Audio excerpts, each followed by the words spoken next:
امام مہدی کے ظہور کے حوالے سے اس وقت سوشل میڈیا پر بہت سی باتیں گردش کرتی نظر آتی ہیں۔ انڈیا اور پاکستان میں اور دوسرے اسلامی ممالک میں آئے روز امام مہدی ہونے کا کوئی نہ کوئی دعویٰ سامنے آتا رہتا ہے، لیکن احادیث کی روشنی میں اور تابعین کے اقوال سے ہمیں جو امام مہدی کی واضح نشانیاں ملتی ہیں ان میں سے چند ایک میں آپ کی گوش گزار کرنا چاہتا ہوں تاکہ امام مہدی کے حوالے سے آپ کا کانسیپٹ کلیئر ہو جائے۔ امام مہدی کے بارے میں عبداللہ ابن مسعود رضی اللہ تعالی عنہ سے روایت ہے کہ حضور اکرم صلی اللہ علیہ وسلم نے فرمایا کہ قیامت تب تک قائم نہیں ہوگی جب تک میری اہل بیت میں سے کوئی آ کر پوری عرب پر حکمرانی نہیں کرے گا اور اس کا نام میرے نام پر محمد ہوگا اور اس کی سیرت میری سیرت کے مطابق ہوگی اور اس کی طبیعت میں سخاوت اور لوگوں کے ساتھ خوش اخلاقی اور رحم دلی عروج پر ہوگی۔ ام سلمہ رضی اللہ تعالی عنہ روایت کرتی ہیں کہ حضور نے فرمایا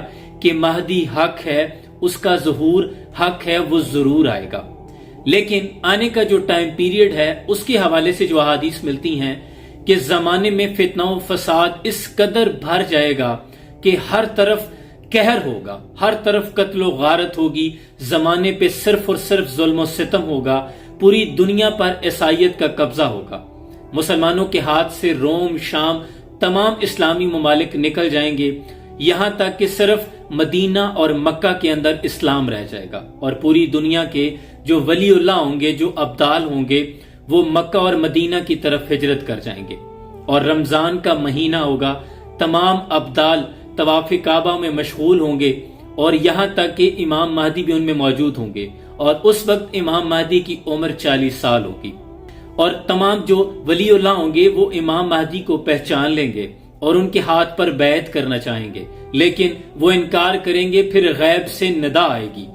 کہ یہ میرے خلیفہ امام مہدی ہیں، ان کے ہاتھ پر بیعت کرو اور ان کی اتباع کرو۔ پھر وہ تمام ولی اللہ کو لے کر شام کی طرف دجال کے مقابلے کے لیے نکل آئیں گی، اور واضح نشانیوں میں سے یہ نشانیاں بھی ہیں کہ امام مہدی جب چلیں گے تو ان کے سر پر ایک بادل کا ٹکڑا ہوگا جس میں سے ندا دینے والا یہ ندا کرے گا کہ یہ اللہ کے خلیفہ ہیں، ان کی اتباع کرو، اور ان کے دور کے اندر ایک خشک لکڑی کو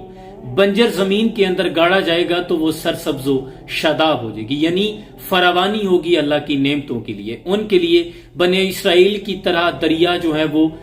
راستہ چھوڑ دیا کریں گے، اور نشانی طلب کرنے والا اگر ان سے کوئی نشانی طلب کرے گا تو وہ ہوا میں اڑتے پرندوں کو اشارہ کریں گے تو ان کے ہاتھ پر آ بیٹھے گا، لیکن وہ پھر ان سارے ظلم و ستم کے خلاف جنگ کریں گے، اور اتنی فراوانی ہوگی کہ آسمان سے اتنی بارش برسے گی کہ زمین اجناس سے بھر جائے گی، اشیاء خوردونوش اتنے زیادہ ہوں گے کہ کوئی بھی شخص کوئی بھی مال طلب کرنے والا نہیں ہوگا، لوگوں کے پاس اس قدر مال و ثروت ہو جائے گا، یہاں تک کہ امام مہدی کا خزانچی اعلان کرے گا کہ کسی کو کچھ مال چاہیے تو ہمارے پاس آ جائے،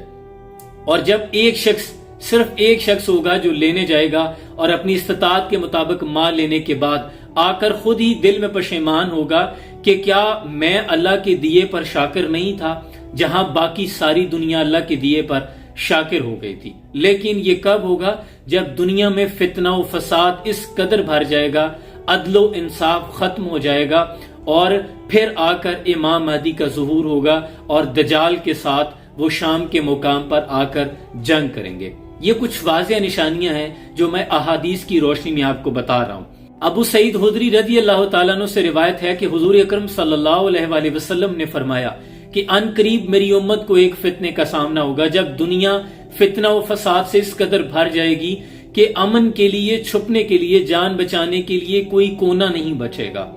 ہر طرف ظلم و ستم ہوگا اور جبر کی ایک داستان رقم کی جائے گی۔ ایسے میں اللہ ایک خلیفہ نامزد کرے گا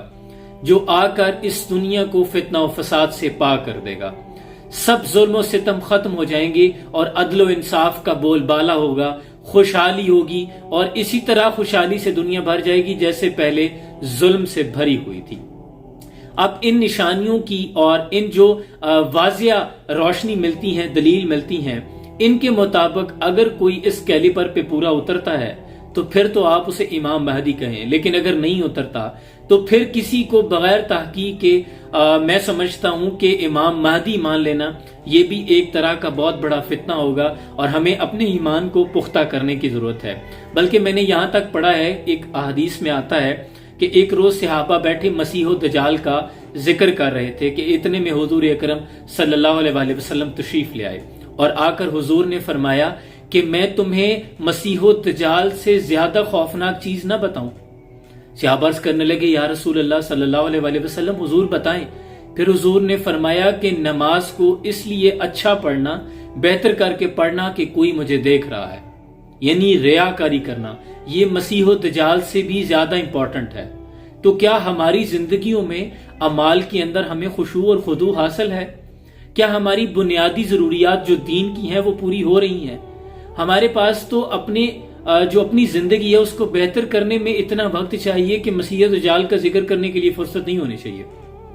لیکن میں دیکھ رہا ہوں کہ ہر طرف نئے سے نیا فتنہ سر اٹھاتا ہے، اور اقبال کہتے ہیں تعویل کا پھندا کوئی سے یاد لگا دے، یہ شاخ نشیمن سے اترتا ہے بہت جلد۔ آئے روز کوئی نہ کوئی فتنہ سر اٹھاتا ہے اور لوگ اس پہ چین گوئیاں اور ڈسکس کرتے نظر آتے ہیں، جبکہ معاشرتی مسائل اور ہماری ذات میں اس قدر خامیاں موجود ہیں کہ اگر ہم انہی کو ٹھیک کرنے لگیں تو مجھے لگتا ہے کہ باقی چیزوں کے لیے ہمیں فرصت ہی نہیں ملے گی۔ لہٰذا دین کے بنیادی معاملات پر فوکس کریں۔ اللہ نہ کرے کہ ہم ایسا دور دیکھیں جو بدترین دور ہو،